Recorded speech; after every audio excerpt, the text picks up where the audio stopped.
Hi everyone, my name is Alyssa, and this summer I've been working on developing a flow cytometry assay to measure ZAP70 activity in cells. So just to give you a bit of background, T cells are an important part of our immune systems, which keep us healthy and help us fight off disease. T cells communicate with other parts of the immune system, and they can destroy infected cells as well as tumor cells. In order to do this, they need something called the Tcell receptor, which recognizes and binds to signals such as foreign proteins from invading pathogens or abnormal signals from tumor cells. I've simplified this, but that's essentially what they are. Once the signal binds to the T cell becomes activated, and the signal is transmitted by the Tcell receptor to the T cell, and then it can act in an appropriate manner, such as destroying infected cells or activating other parts of the immune system. And I'm interested in how that signal is transmitted to activate the proper responses.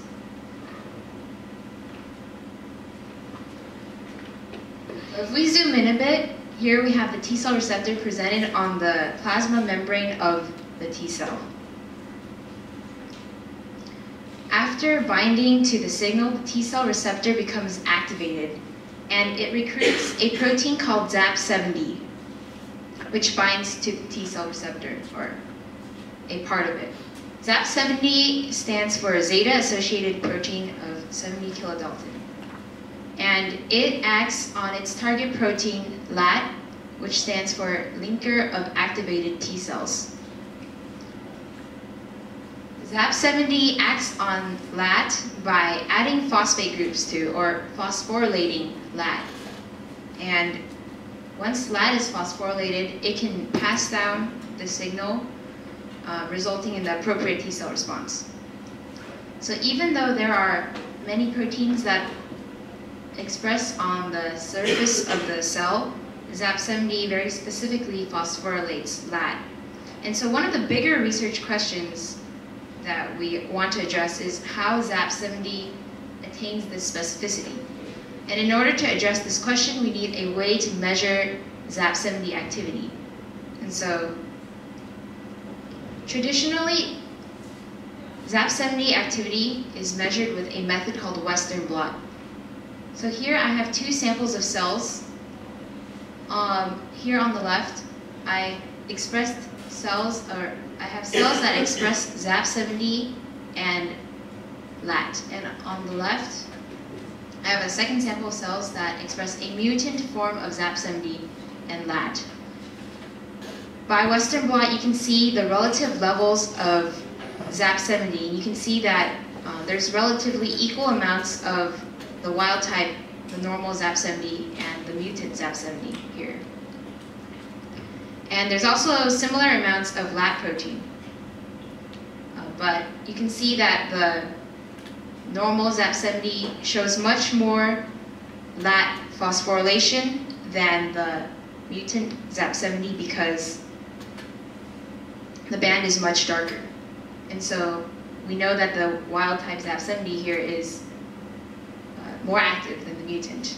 But there's limitations to this method because it doesn't allow us to quantify the activity of the protein, and it also varies, the expression levels of the protein can vary widely, which makes it very difficult to make conclusions about the activity of the protein. And it also can't tell us by how much or how much less the mutant protein's activity is. And so so for this summer, I was working on developing a new method to measure ZAP70 activity. To do so, I built a construct of ZAP70 that expresses on the plasma membrane of the cells that I'm using, and it's essentially an active form of ZAP70 with the regulatory domains removed. And I've also attached a blue fluorescent or cyan fluorescent protein to the end. So if I express ZAP70, I will see blue fluorescence in the cells. And in order to visualize LAT, I've used immunofluorescence staining. So essentially I stain the cells with a green fluorescent tag that will allow us to see green fluorescence if there is LAT protein present. And finally, to measure the amount of LAT phosphorylation, I use a tag that will specifically bind to a phosphorylated site on LAT, and this tag will fluoresce red. So if we see LAT phosphorylation, the cell will be red, will fluoresce red. And in order to measure the intensity of the fluorescence, I take these cells that express ZAP70 and LAT, and I use a machine called a flow cytometer that measures the fluorescence for each cell. So I feed the cells into the machine, and the machine shoots a laser at each individual cell one at a time. And as the laser strikes the cell will emit fluorescence, which can be measured by the machine. And so if I have cells that express ZAP70 and LAT, I expect to see blue, the cells fluoresce blue and green. And if there is LAT phosphorylation, because ZAP70 is active, then I expect to see red fluorescence as well.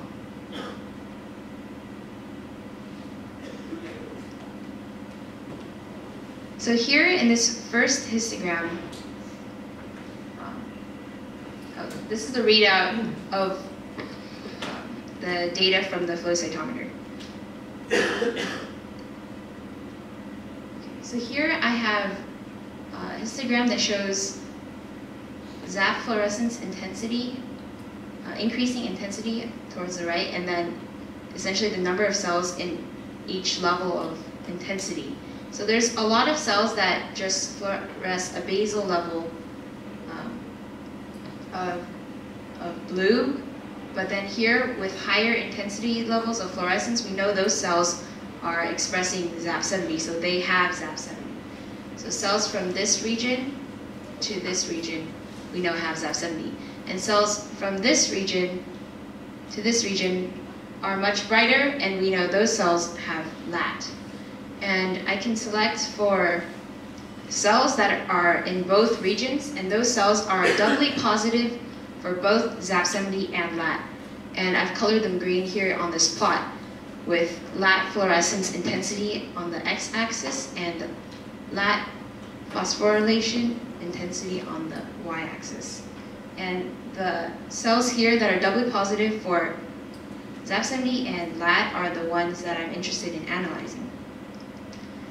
Because there's so many points, it's difficult to see trends. And so what I've done is I divide the x-axis into intervals of equal width, and I average the LAT expression and LAT phosphorylation of all the cells within each interval to get a single point for each interval.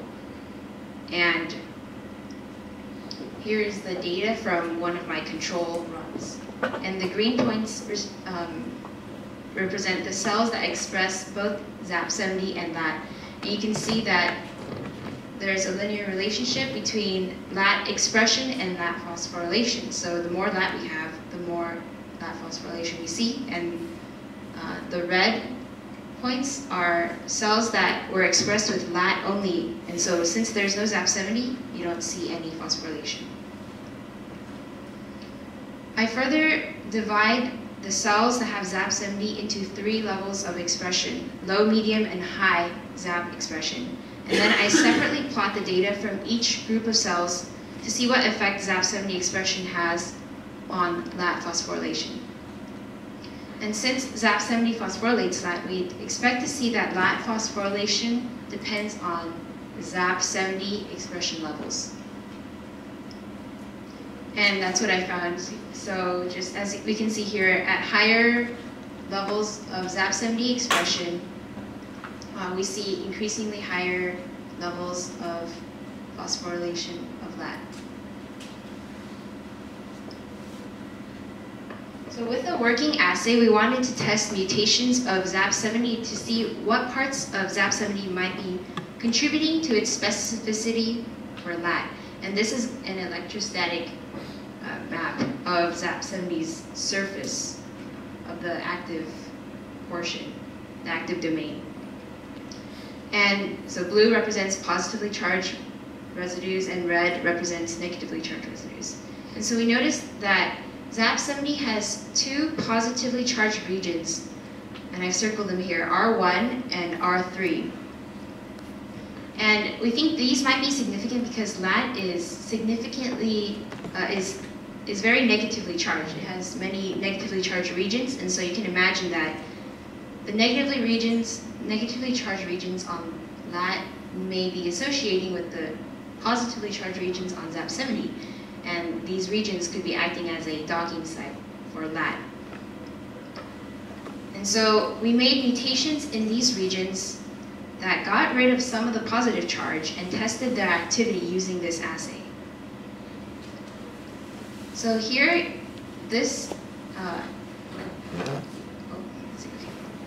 the purple points represent the ZAP70R1 mutant, and the blue points are the ZAP70R3 mutants. And you can see that these mutants displayed less activity than the normal ZAP70 at low levels of ZAP70 expression. So these show less activity than the wild type. But if we look at medium levels of ZAP70 expression and high ZAP70 expression levels, this distinction becomes less clear. And this could be because at much higher concentrations of ZAP70, the intrinsic protein activity doesn't matter as much because there's just so much ZAP70 around. And so these are my preliminary results for this assay. And with these preliminary data, I plan on repeating the assay to ensure consistent results. And I also intend to test ZAP70 activity on mutations or truncations that remove the negatively charged regions of LAT. And finally, I plan on testing more ZAP70 mutations in the R1 and R3 positively charged regions. And finally, I'd like to thank Professor John Kuriyan for letting me work in his lab, my mentor Chinrong for all of his advice and all of his help, other members of the Kuriyan lab for helping me with different things and answering questions, and Nathan and the rest of the SURF team. Thank you for all of your advice.